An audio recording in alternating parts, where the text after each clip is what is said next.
Good morning, everyone, and thank you for joining us. A very warm welcome to Dr. Fernandez and to Vanessa. And so for today's webinar, the context is about healthcare. The context is that unplanned urbanization, especially in India, has rapidly expanded, and it has led to dense slum populations where healthcare disparities are really dire. And in these communities, maternal mortality remains over 113 per 100,000 live births, and neonatal mortality accounts for about 60% of all infant deaths. And we also have seen that malnutrition has affected more than 35% of children under 5 in urban slums. Now, at the Institute, at the Frost and Sullivan Institute, we really believe that healthcare is a right. It is not a privilege. And that's why we are trying to accelerate innovation to zero to tackle global priorities like equitable healthcare access, driving initiatives that create real and scalable impact. Now, keeping that in mind, we are really honored to have with us Dr. Armida Fernandez, a pediatrician and co-founder of SNEHA Foundation. She is also the recipient of Frost and Sullivan Institute's a Visionary Leadership Best Practices recognition for 2025. Dr. Fernandez has successfully redefined healthcare accessibility by creating a scalable community-based model that embeds services directly within urban slums, transforming the lives of women and children from lower income communities. Joining her is Vanessa D'Souza, CEO of SNEHA Foundation, who's been instrumental in expanding and strengthening SNEHA's holistic healthcare programs, ensuring that their sustainability and impact across India remains intact. Now, together, they bring a powerful combination of vision and leadership to today's discussion. So a very warm welcome to both of you, and I look forward to hearing your insights and hearing a little more about SNEHA Foundation. Thank you, Prerna. Pleasure to be here. Thank you. Thank you, Prerna. And I'm grateful for the award to Frost and Sullivan. So thanks so much for having us here on board. Our pleasure. Thank you. So for today's discussion, we know that traditional healthcare often struggles to reach the most vulnerable. But Dr. Fernandez, your work has, exemplified a powerful shift toward integrated community-based. So what inspired you to transition from a distinguished career in clinical care to focusing on, community-based healthcare and actually bringing down neonatal mortality, at even one of Mumbai's largest public hospitals? Can you share how you did that? So, I'm often asked this question, Prerna, why did I move from a hospital, a professor, a dean's post, move into the slums of Mumbai?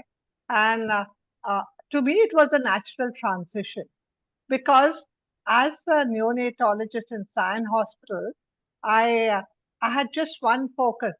When I joined as a lecturer, the neonatal mortality rates were embarrassingly high, almost 70%. And my professor, head of the department, said, why don't you just focus on bringing down neonatal mortality rates?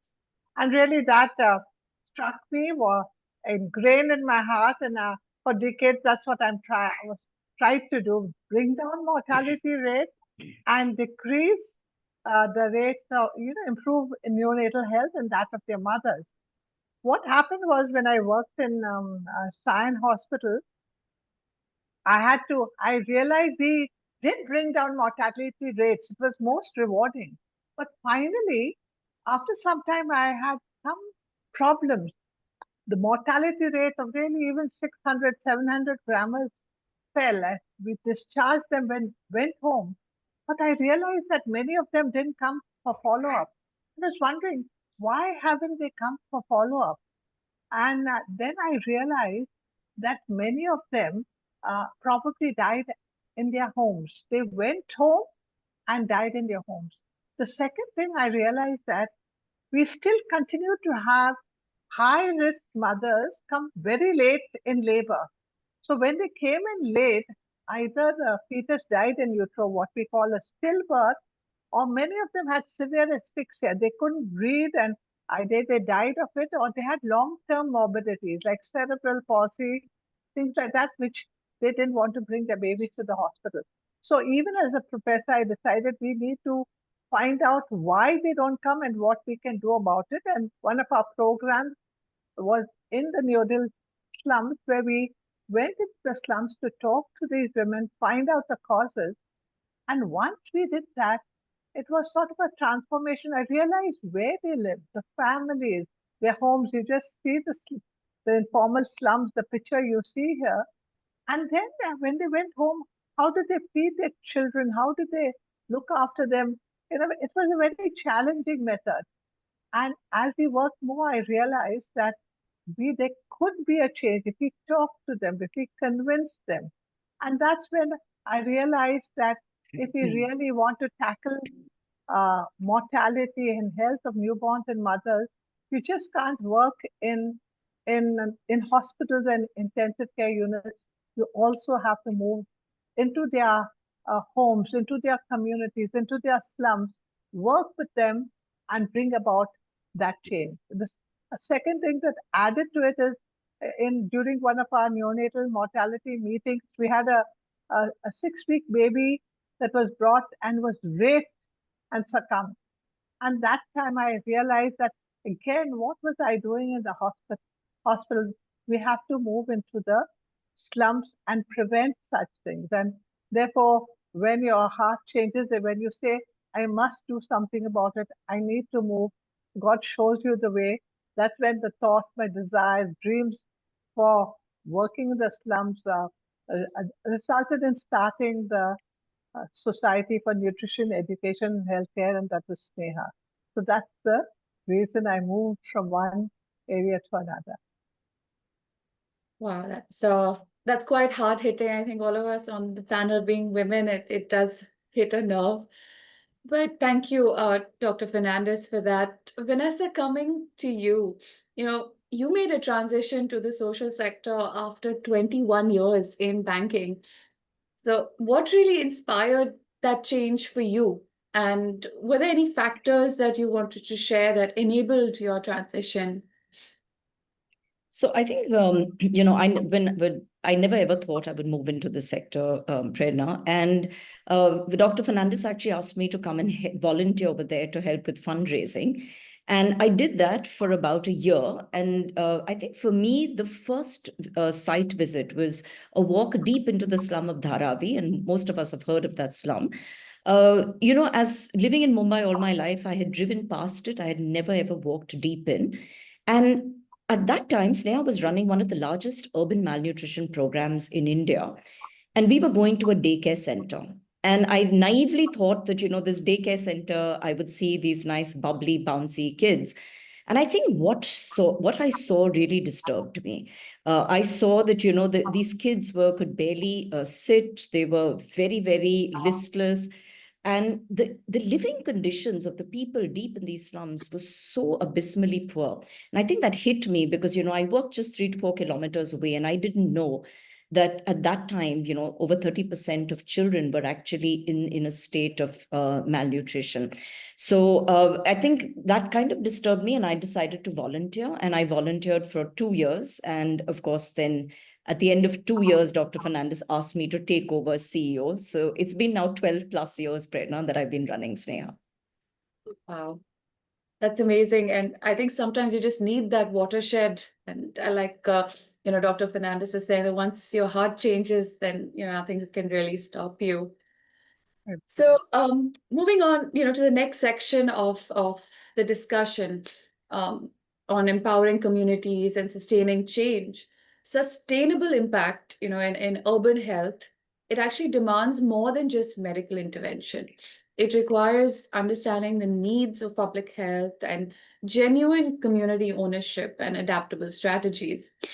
So, Dr. Fernandez, just coming to you. How did your role at Sion Hospital, both as professor and as dean, shape your approach to public health and community engagement? So I think that experience is something I just loved. If I look back, I'd like to be a professor. I'd dean of science or hospital in my next life, like the Indians believe. But as professor of a science hospital, and like I said, that we had very high mortality rates. We had to bring down, and I was talking about 5 decades ago, so it's a long, long way off. But at that time, babies were literally dying, and we needed to know what is the cause of death.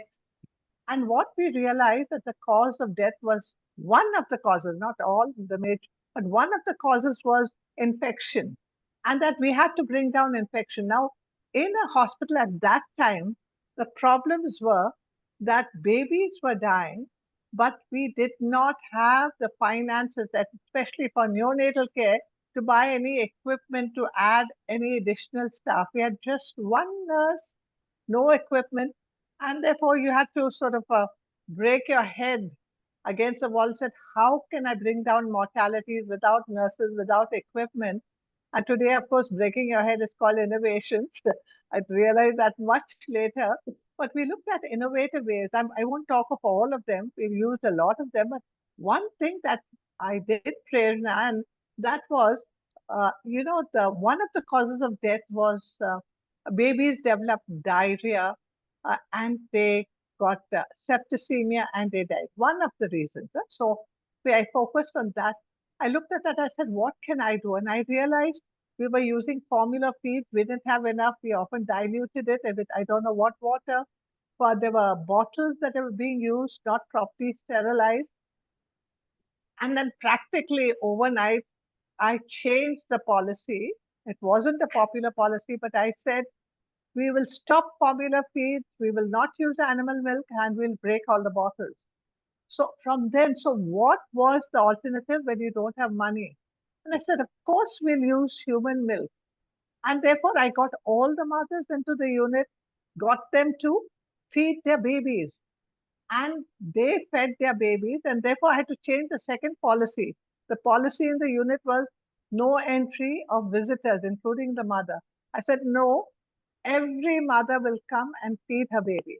The third problem was we had no nurses. And I remember giving talks on it. I said, of course, we have enough nurses. Every mother is a nurse. And what better nurse than a mother? The nurse that we had did all the procedures that the baby needed, but the mother cleansed the baby, held the baby, breastfed the baby, expressed milk when the baby wouldn't feed.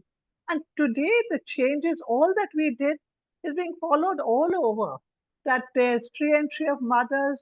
People are now using exclusive human milk, and that non-nutritive sucking, kangaroo mother, all these came up as research and programs that are followed all over. But finally, what I did was to ensure a continuous supply of safe human milk. In 89 years, literally a few years later, I started the first human milk bank, not only in India, Asia. It was a huge problem to start it. It was even a question in Parliament. But I said, I must make sure every baby will get that human milk. And it took me a lot of trouble, but I did that. And since then, every baby got a human milk. And today, human milk, they're mushrooming not in India, across India, many, many years later, and people know the need and the utility of human milk. So these are things that I did to bring down the mortality. But as professor, I realized that if we brought down mortality in Sion Hospital, we could do it in other hospitals as well. So we asked for permission, and in the 56 hospitals that were government hospitals, not a medical college, we went and trained the staff. And I realized that people were willing to train, they were willing to learn, they were willing to change. That is one learning I had as professor. And finally, as dean, what did I realize as dean? I realized the strengths and weaknesses of the system, how there was a need for people from outside, NGOs from outside that could help improve the quality of the system. And therefore, when I started SNEHA, I knew that we could work with the system. But the most important learning, I think, is that we work with them we need to have them trust us. That's extremely important, Prerna. And that's what they did. They realized that we were there to save lives. We wanted to help. We were not there to collect data and give it to the press. Many some people do, and once that trust is built, then the system is willing to work with you. I think these are the learnings when I was both professor and dean. I think you preempted my next question, Dr. Fernandez, because it was what is the one significant shift that's needed to, achieve urban health equity and especially in marginalized communities. So you did mention trust, and I think that's extremely significant. But is there anything else, that you believe is required so that we can achieve this urban health equity?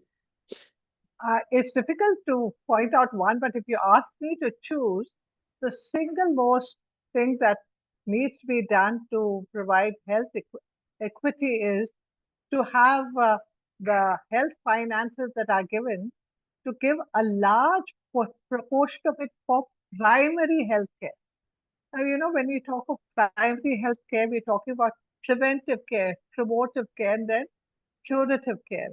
And we need not just more finance to do it, but we need a better quality of primary health care.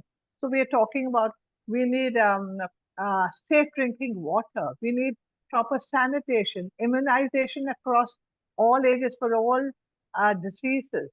And then we need to work on maternal newborn health, have health at their doorstep, which we can save people's lives, prevent malnutrition, detect it early, treat it early. All this can be done with primary health.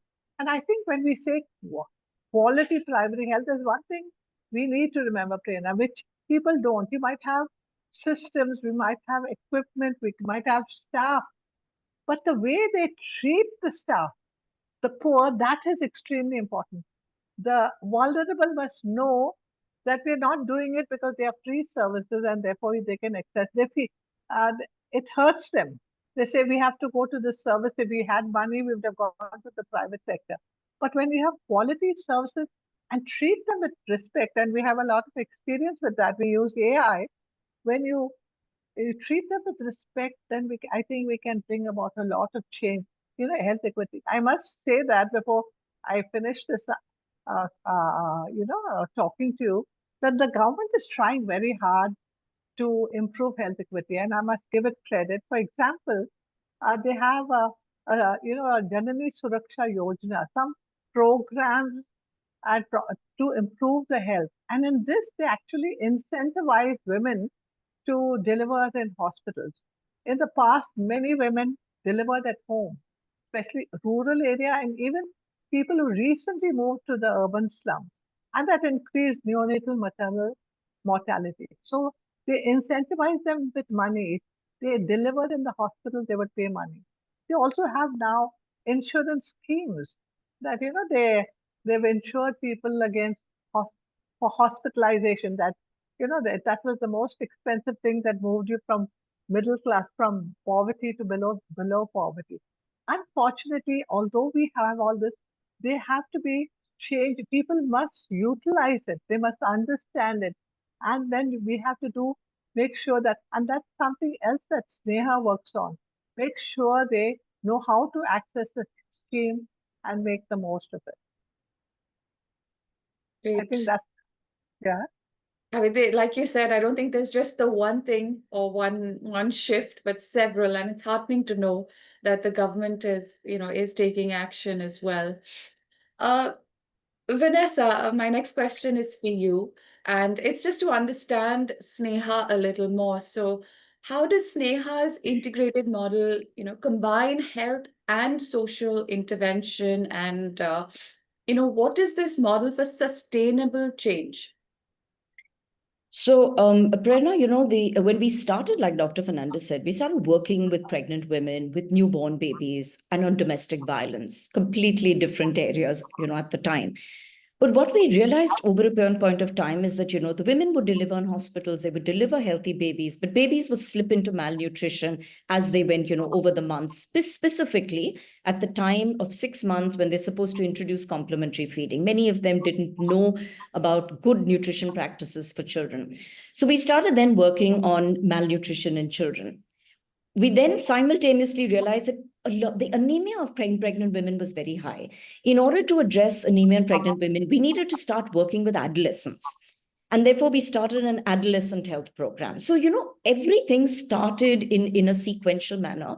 And then we realized that in one home, why not provide all services? And that's how the integrated model really started. So the integrated model addresses the critical points in the reproductive life cycle and the life cycle, actually. So we start with preconception care. Before the woman gets pregnant, the minute she says, we do a monthly menstrual menstrual surveillance, the woman says she wants to get pregnant, we make sure that she's healthy, her addresses anemia. Then we work through the pregnancy period. Then the child is born, so we'll work on institutional delivery, immunization, addressing child malnutrition, child illness. Then, of course, there is the adolescent period where we work on physical, reproductive health, gender-based violence, as well as civic engagement. But across all these ages, working on gender and gender-based violence is very critical. And we've actually seen data where we've seen association between mothers who experience domestic violence having higher levels of stunted children, having lower levels of contraceptive uptake, clearly indicating that her caregiving abilities and her agency are impacted by domestic violence. Now, while we work on this integrated model, we make sure that the public systems, that the respective public systems, so if it's nutrition, it's the Integrated Child Development Services, also called the ICDS. If we're working on health, then we have the municipal corporations address health. When we're working on domestic violence, we work with the police, with the District Legal Services Authority. Because the idea is, how do we make sure that the public system, the services are available to these most vulnerable sections of the community? So this really is the continuum of care approach, which we do with the public system as well as with the community. Now, you'll wonder, how do we show impact, right? Because these are multiple touch points for the community. So every single focus area we work on, we have impact measurement. So for example, if we're working in, and this is a specific program, and I'm sharing data from baseline to end line, this is in one of the vulnerable communities we worked in. If you look at the first box on maternal health, these are maternal health indicators, modern contraceptive prevalence, so that she can space children. She has agency to decide when she wants to have children. Early registration of pregnancy, so that she can, start the whole, the antenatal care early. And similarly, we have anemia as well as dietary diversity, maternal dietary diversity. Similarly, if you go to the child side, exclusive breastfeeding, complementary feeding, minimum dietary diversity, and minimum acceptable diet, each of these indicators is measured in the intervention. Then we also look at the actual end outcome. So you have 3 forms of malnutrition: stunting, wasting, and underweight. And you can see that both stunting and underweight have reduced baseline to end line, whereas wasting has actually remained in the 12 to 13 range. And the fourth graph, I think, is really important. This, we talked about working with public services. Now, it's important for us to measure how these public services are being used by the community. So if you see the first one, received any ICDS service, that means any nutrition service, we've actually seen the percent of women accessing these nutrition services and has gone up to 96%. Similarly, the ICDS taking anthropometry of children has increased from 79 to 87, which means we know not only is the community accessing the service, the public system is also providing the service. Similarly, if you look at the health services, and of course, immunization being an important outcome. We now move to the adolescent stage. So I'm only sharing 2 indicators. We have more of all these, but just to give you a sense, 2 important indicators are, how are the gender equitable attitudes of adolescents changing as we work with them? And you can see from baseline in 2021 to end line, the number of adolescents with high gender equitable attitudes has actually increased from 52% to 72%. And these are all done with survey tools. And again, we work on BMI and anemia, and you see that has reduced. And the last area is reducing violence and improving mental health. Here also, the 65% of survivors who have availed SNEHA's counseling services have reported reduction in violence. 76% where we've worked on anxiety have reported lower levels of anxiety. And 72% where we work on depression have reported lower levels of depression. Yeah. Now, the challenge we were now faced with, Prerna, is, we have all these discrete measures, but when you work in a family, how do you measure the family's overall improvement in health indicators? Yeah? So for this, actually, we worked with the Pfizer Global Foundation under a volunteer program, and we came up with what we call the Family Health Index. So saying that if I have multiple interventions in one family, is that health-seeking behavior of that family really better than a family where maybe I just work on one area? So we came up with this index, which has 11 parameters. The first three are key health outcomes: malnutrition status of children, anemia status, and well-being, which is the mental health status of the woman. And then we have another 8 intermediate health outcomes, which is anemia, early registration, antenatal care, which are a lot of process factors. But I want you to look at the 11th one. I think the 11th is really interesting. It is male involvement in maternal, child, and reproductive health. Because male engagement is an important part of our intervention, knowing that in these vulnerable and low-income families, the men are typically the decision makers. And we've also wanted to see that if we engaged men more, would the health-seeking behavior of the woman improve? So we decided to test this family health index. And we tested in one program intervention area. And at baseline, you can see, so we have a family with low health status, moderate, and high health status based on the indicators on the previous slide. And we see at baseline, 38% of women had of families had low health status. But 1 year later, on the annual survey, that has reduced to 31. Moderate has actually increased from 42 to 46, and high improved from 20 to 23. And this is actually better seen in this graph, where the solid line graph is the baseline, where you can see, number one, there is a lower health status, but also the distribution is much larger away from the median, compared to the graph on the right, which is the dotted line, which is the annual survey. You can see not only is a rightward shift of the graph, showing that there is better scores, but we also see that the distribution around the median is much lower in the right, showing that overall there is much better health status in the community. So this is one of the ways in which we have now started looking at the Family Health Index as a means to address the overall change in the health indicators in a family. Yeah, that's very comprehensive. And I think, yeah, what gets measured gets done. And, it's also validation of all the good work that you're doing. But I think this is on the one side, but as part of SNEHA, you're also empowering women as, community health workers. We would love to hear a little bit about that. Sure. So actually, there are these informal settlements are so large, and there are so many of them. So we thought, how do we ensure that the work we do, we bring about these great results, but what happens if we exit the community? And actually, one of our interventions, we learned from this mistake. We did the first urban health, the malnutrition program in Dharavi, and when we exited the area, we didn't prepare for the exit. We saw wherever malnutrition had declined to below our target, we just left the area. But when we came back later into the same area during COVID, we found that, malnutrition levels had gone up again. So we said, this model doesn't work. How do we create a sustainable model?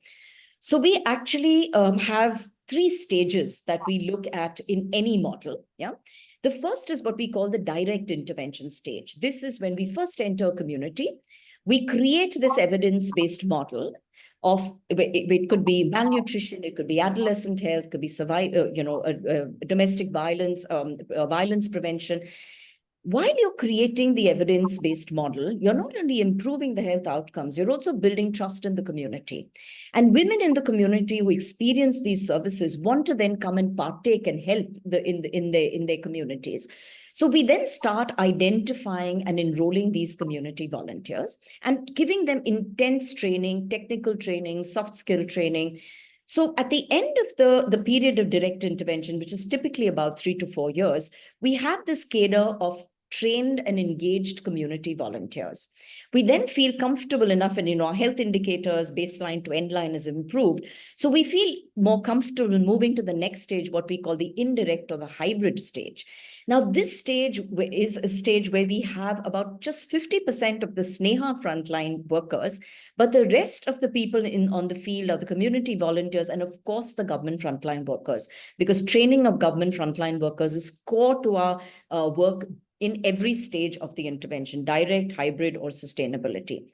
Now, in this hybrid stage, we find that we get the community women to do activities like mobilizing for anthropometry, immunization, home visits, organizing group meetings. The important thing is they begin to be accountable for their own communities. They begin to understand that if there is a case of domestic violence, we have to intervene and we have to help the woman. We have to accompany her to the police station. So you begin to create this cadre of community volunteers that are empowered, informed, and connected with the respective public system to demand quality services. And finally, the last stage is where it's a very low touch stage, where we transition, we are at a stage where we're ready to transition out of the community. Very, very low touch points for SNEHA, but high touch point for the community volunteers as well as the government frontline workers. So we have about 6,300 community volunteers who give about 2 to 3 hours in a week for health in their community, violence prevention, adolescent health, civic engagement. So today, while they may be trained on nutrition, they also know how to write a letter to the municipal corporation if, say, a drain is not cleared, or if water supply isn't available. So agency has been built in multiple ways. Now, the important thing is, when you build these models, how do we ensure that impact continues to be created? So if you look at this graph on the left, this is to share with you how stunting, underweight, and wasting has performed in a direct intervention model where SNEHA has intervened. If you look on the right, this is a hybrid intervention model, and you can see that we're still able to bring further reductions in both stunting and underweight, relatively less, but definitely some more. And this is with community volunteer engagement and the government frontline worker engagement. So what we really have been able then to build is a strong cadre of community volunteers. Another important indicator for us to check if our model is working is the uptake of government services. So on the left, you can see in direct intervention, this is typical of any community we enter. Now, we find about only 40 to 50% of women are accessing public services. At the end of direct intervention, we see over 90% of them are accessing both health and nutrition services. But what's interesting is in the hybrid intervention stage, not only they continue, they also increase utilization of public services, which means the volunteers are ensuring that new entrants into the community are being connected to the health and nutrition services. And you're creating a model that is actually then sustainable. Simultaneously, the public system is also ensuring that they are providing services. So both quality and coverage of services has improved. And this is really how we've been able to create a model that is sustainable, that is being run by community volunteers and the government with very minimal touch point by SNEHA. This is, I think, extremely sustainable at the one hand, but it's inspiring as well. Very inspiring, Vanessa. And I know that, you're doing it in Mumbai, and I really sincerely hope that, this can be taken to other countries as well that are facing similar challenges. So I think I will hand it to Hannah. She is going to run a poll question for the audience, and then we will resume our discussion. Perfect. So I have launched the first poll question, and it should appear on your screen. Okay, and for our panelists, you can close the poll on your screen by pressing the X button. And for LinkedIn viewers, the poll question and answer option are shared in the comment section, and you can simply reply with your choices. 1 second, let me send the question. Okay, done. All right, the question is, can Frost & Sullivan be your transformation partner? You can talk to our expert to dive deeper into transformational strategies and explore specific needs within your company. Or you can join Frost & Sullivan's Growth Council to gain access to think tank that focus on transformational growth strategies, or designate your company as a company to action to increase exposure to investors, mergers and acquisitions opportunities, and other growth prospects. Or lastly, you can become a Frost growth expert in your area of specialization and share your expertise and passion with the community through our think tank. So I will leave the poll open for 10 minutes. Once the webinar concludes, the Frost & Sullivan team will follow up to discuss your responses. Thank you, Hannah. And of course, for all of you listening in, if you would like to connect with SNEHA Foundation, of course, we have Vanessa and Dr. Fernandez, but you can also reach out to the Frost & Sullivan Institute, and we would be very happy to put you in touch with them. If you would like to, volunteer, do some work with us, then please do reach out as well. All right. Resuming our discussion, in the next session, Dr. Fernandez will focus on breaking our head or scaling innovation and measuring outcomes. So replicating, successful health models, Vanessa, that you just talked to us about across diverse urban landscapes has its challenges, especially when it comes to resources, partnerships, and policy. So, Dr. Fernandez, how do you envision SNEHA's successful model to be scaled to other countries? Prerna, our experience really is what we have done in our city in the urban model, and depending on the issues you face, then you can take it to scale. For example, examples that Vanessa has given about malnutrition, about violence, and adolescent health, they could be taken across whichever country you are.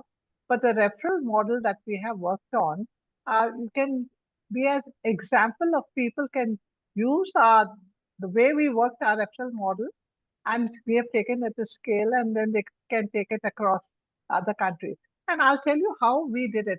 The first really a successful model that we created was a referral model, and it is how the system works in Mumbai. So we have a large number of hospitals, but we started with what was called level 0.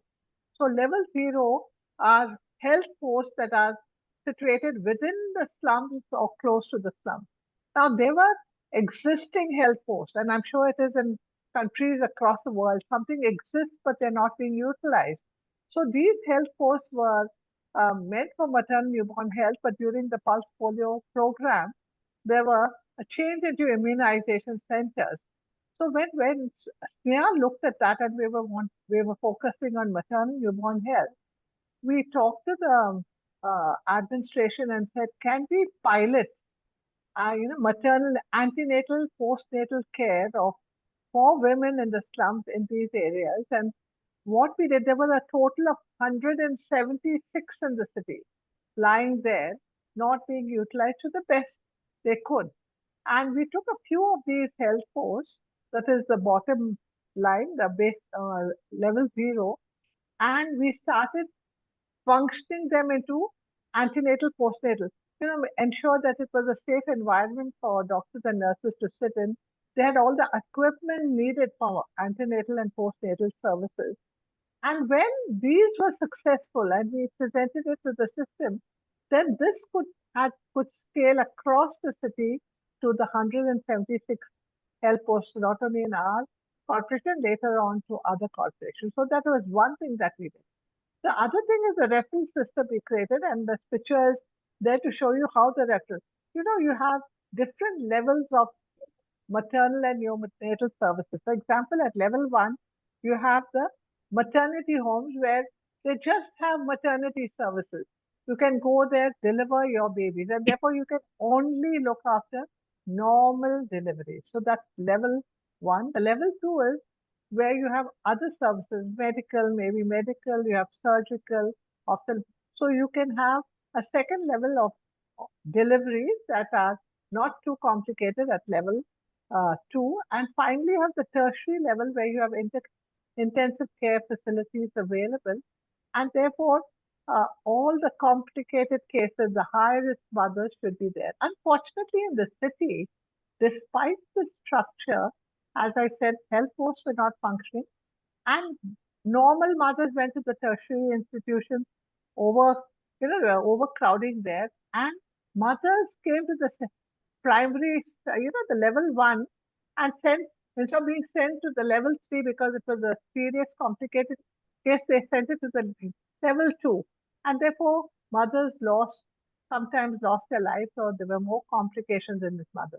So we decided to create this model. And what we did was we worked with the system, a very participatory approach, where we worked with the doctors, nurses, administrators to improve the quality of care and the buy-in. The participatory approach was the buy-in, and I think this is something people should learn. When we have ideas and we want to sell it, we go there and say we know it all, and therefore you have got to do it. But SNEHA's participatory approach is, what do you think are your problems? How do you think you will solve it? So they feel it's their program and they are getting the solution. We are just, there to help them. We are catalysts actually in the program, and that's what we were. So after training them, we ensured quality of care needed at each level. So that was what we did to start with. And then we started the referral project, and we made sure that patients the training, and then there was documentation. Every case that was referred was documented, so they went to the site. So one could, at the end of the month, analyze which patients were referred, where they adequately referred, what finally happened to that patient. So this is what we did. And the results were, at the end of all the work, was we ensured that over 1 lakh pregnant women with complications were assisted through the maternity referral system. And we had actually trained over 6,000 public health facility staff. And these referral linkages, although the hospitals existed from 0 to 12 intra meaning at all 3 levels, and then seeing what we had done in the city, the surrounding municipal corporations asked SNEHA, they actually requested us, can you do it in our cities as well? And therefore, we went to the other 7 municipal corporations as well. And therefore, we were actually working with, at the end of 301 public health facilities around 7 urban health. And the maternity referral system sustained. Finally, it was taken over by that's important. We showed them the way how it could be done. It was formalized finally by the government directives, and that was sustained by the public health system. They printed their own referral linkages, and documentation started in the system, and they actually created nodal officers to do that. So that was something that we did over the years and has been very successful. And as you can see, 92% of maternal cases are referred as per protocol. And of the health posts, 84% had all 9 core antenatal services.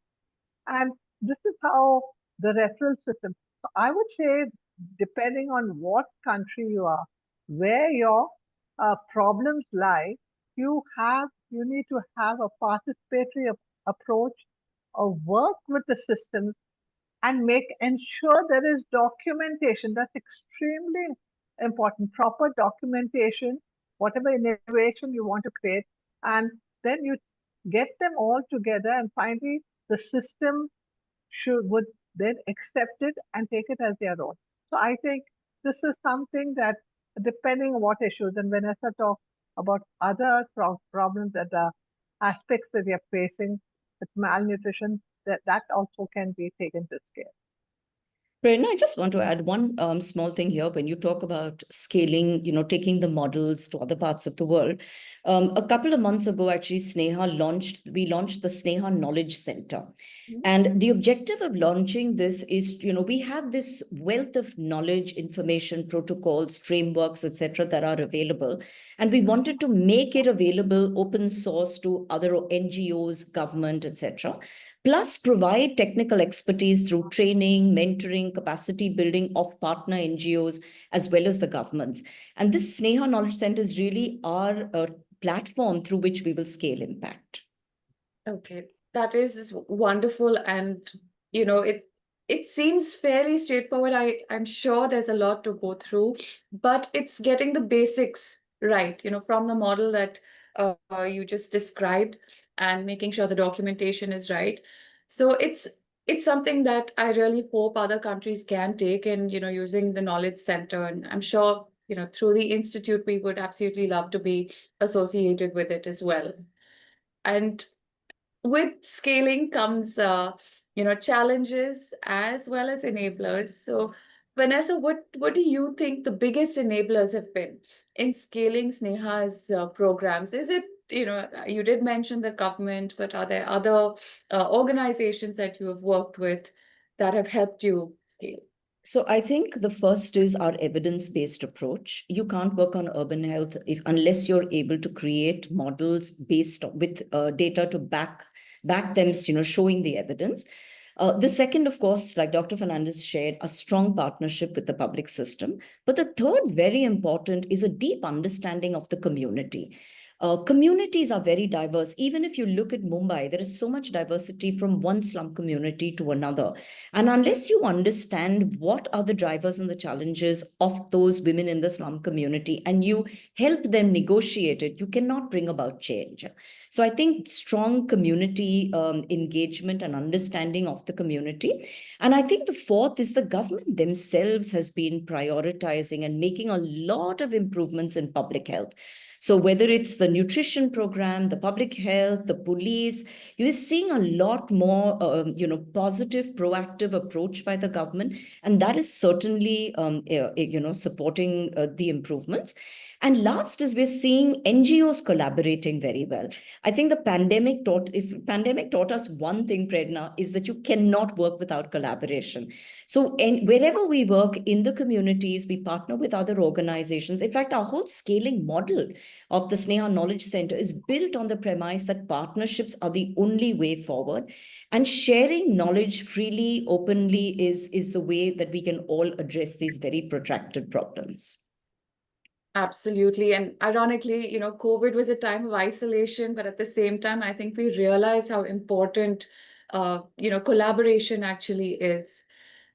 All right. So we have come to the end of the session, but in closing, I think it's been really enlightening to understand what all SNEHA does, and more importantly, the genesis of it. And this problem has not yet gone away, when it comes to maternal with neonatal mortality. And I think all of us are very inspired now to do our bit.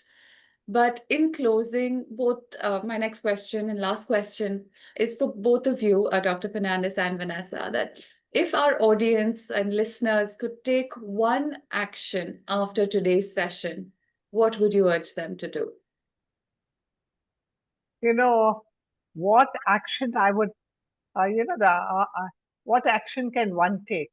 And I think you need to, at least in my experience, what you do, you must follow your heart. And it's not, you might have all the degrees in the world teaching you what to do and how to do, but that will bring about change, but in a different way. But therefore, you need to follow your heart. And sometimes you don't know what your heart is saying. So you must be willing to listen. It may whisper, you can see something that can move you. You can hear about something that you feel strongly about, and you feel it. Once you feel it, you must take that action. And don't expect that action to be something really great. It really doesn't matter. Once you listen, even if you bring about that change in just one individual, in that one family, in one community, when you do it the way you want to do it, that I think that change will make you happy.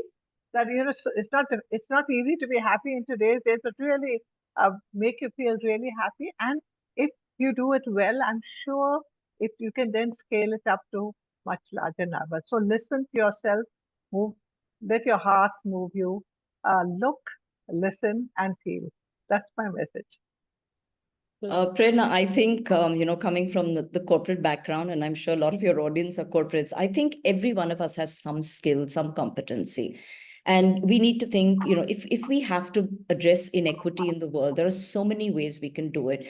So bring your own skill competencies to organizations, volunteer on a consistent basis.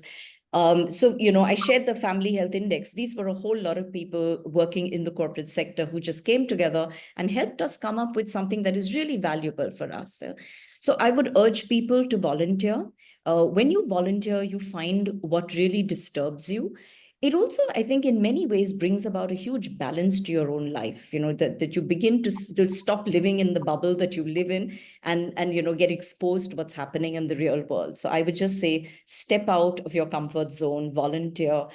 I can assure you it'll be a very enriching experience. Absolutely. Thank you, Dr. Fernandez and Vanessa, for inspiring us. I think we've listened to what you had to say, and we are inspired to take action and to do our bit. So with that, thank you so much for your time, and it's been an absolute pleasure.